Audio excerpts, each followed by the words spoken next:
Já são 27 anos trabalhando na mesma casa. Aqui ela toma conta de tudo e de todos. Fátima, Felipe, então você viu nascer, como é que foi isso? A irmã de 3 meses, né?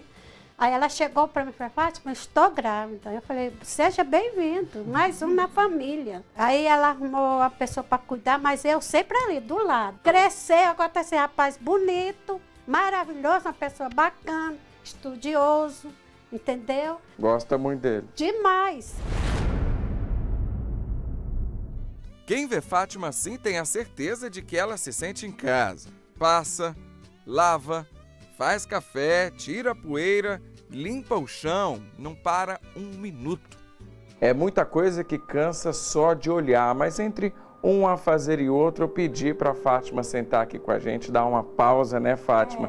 Você não para, é o tempo inteiro trabalhando. Trabalhando. Eu paro na hora do almoço, uns 5 minutos, senta aqui, a nossa Silvana fala assim, menina, senta um pouco aí, sossega. Mesmo que o tempo está pencando para cima da minha cabeça, a minha vida é essa. Você começou a trabalhar em casa de família, você era muito nova, foi na década de 60. 60 foi. Foi um período difícil para você? Foi a época que meu pai faleceu, né? Minha mãe com aquela loucura, tirou todo mundo do colégio, botou todo mundo para as casas dos outros para trabalhar. Aí foram e arrumaram um serviço para mim lá pro lado da Zona Norte. Trabalhava, né, com essa pessoa queria me pegar lá. Foi com muita luta que ele deu uma brecha, eu peguei minha bolsa e ó, que aquilo era uma coisa muito espantosa, né? O assédio sexual contra trabalhadoras domésticas talvez seja tão antigo quanto as próprias relações de trabalho. Mesmo assim, para esta antropóloga, a sociedade sempre se mostrou conivente com as atrocidades deste tipo. A escrava doméstica era obrigada a manter relações sexuais forçadas com os seus patrões e os filhos desses. Ela não tinha horário de trabalho, ela dormia ao lado da cama, do senhorzinho, da sinhazinha, para prestar qualquer tipo de necessidade em qualquer período do dia e da noite. Ela era um objeto da casa. O trabalho doméstico, tipicamente exercido por mulheres, foi durante muitos anos negligenciado pela legislação brasileira. Nesse sentido, cabe discutir quais são os determinantes históricos que condicionam o desenvolvimento dessa profissão. A escravidão praticamente continuou. Existiam muitas pessoas que trabalhavam por sapato, roupa e comida. O trabalho doméstico no Brasil reúne vários aspectos de discriminação social, de acordo com o DIEESE. Sozinho, ele emprega cerca de 20% da população feminina economicamente ativa, onde desse percentual, mais de 60% são negras. Assim, gênero e raça se encontram, formando o perfil de uma classe que, quando passou a ter direitos, sempre os teve pela metade. Eu busquei, pelos dados do IBGE e do IPEA, qual seria o grupo nos estratos urbanos que não tinha qualidade de vida. Porque quem não tem pode explicar o que é qualidade de vida.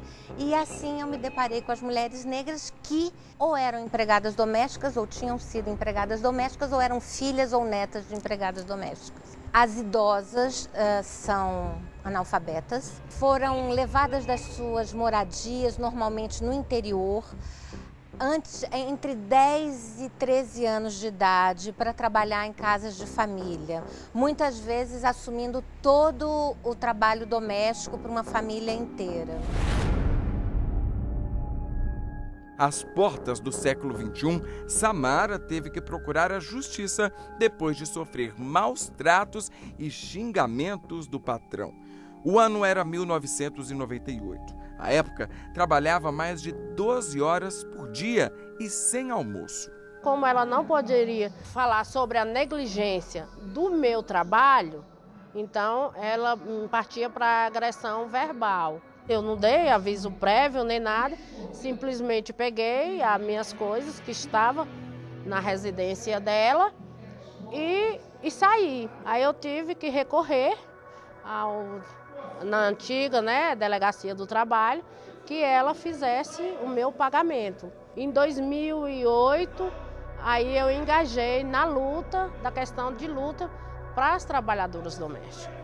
Como consequência da desvalorização social da classe, a primeira legislação do trabalho doméstico só surgiu em 1972, com a edição da Lei 5.859. Quando surgiu uma legislação mais robusta, mais encorpada em favor do trabalho doméstico, mas ainda pífia, o trabalho doméstico ficou basicamente entregue às baratas, ou seja, ninguém protegia, cada patrão fazia o que queria, não existia aposentadorias ligadas ao emprego doméstico, os trabalhadores domésticos nasciam, se criavam e morriam nas casas ou então viviam condenados ao desemprego, enfim, era um total desamparo.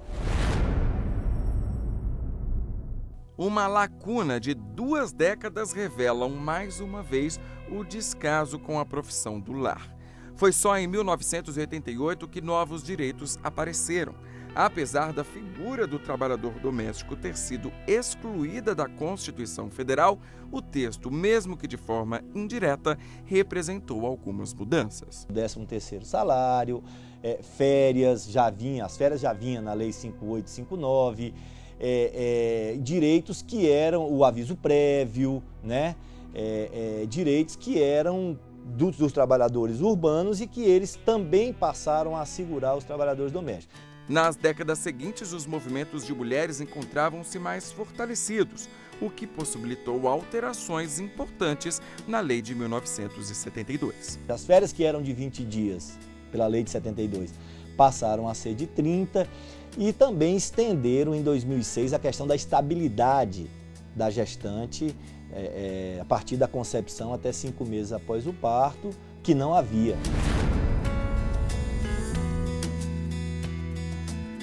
Esses passos firmes trilham um caminho completamente diferente daquele que já parecia traçado. Os meus horizontes sempre eles estiveram à frente daquele papel que eu exerço no momento, né? Isso é uma característica minha, de ser otimista, de acreditar no futuro, de acreditar né, naquilo que eu possa conquistar. Delaide nasceu no interior do Goiás, cresceu no campo, sempre ajudando a mãe em casa. Era uma menina feliz, queria mais, bem mais. Com muito esforço, o sonho foi se concretizando. Primeiro veio a luta para conseguir terminar o ensino básico. O pai chegou a proibi-la de frequentar a escola. Depois disso, veio o desafio da universidade e ela escolheu direito, até chegar ao topo da carreira de advogada trabalhista. Hoje, Delaide Arantes é ministra do Tribunal Superior do Trabalho.